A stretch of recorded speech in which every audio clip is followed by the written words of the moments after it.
maalala ka ba ng gabi ng pista?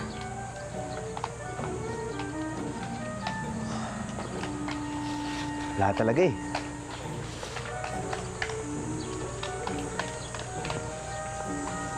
Tumingin ka lang, baka may maalala ka. Tingin ako dun.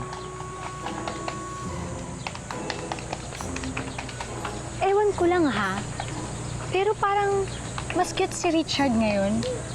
Parang mas gumwapo kasi kailangan ka niya. Ano ba yung pakiramdam na may nangangailangan sa'yo? Tumingin ka nga, baka marinig ka niyan.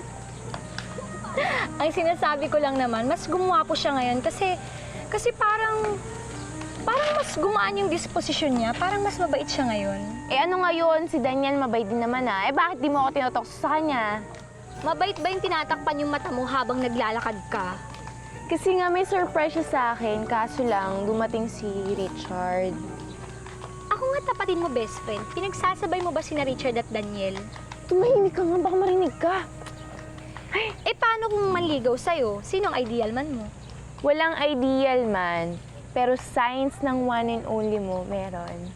Pwes, ano ba yung signs na nahanap mo na ang one and only mo? Actually, matagal ko nang pinagdarasal yun eh. Nang makilala siya. Kailangan bigyan niya ako ng flowers. Kailangan yung rose kasi yun ang favorite flower ko. Tsaka kailangan may puting bigote siya. Puting bigote? Ano yun? Matandang hukluban? Hindi, basta kailangan gumawa siya ng paraan. Ano ba yung last sign? Finally, kailangan isave niya ako with his super strength. Super strength? Alam mo, ang hirap naman ng mga signs mo.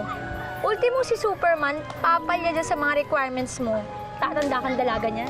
E di maging matandang dalaga, basta kailangan makita ko ang signs ng one and only ko.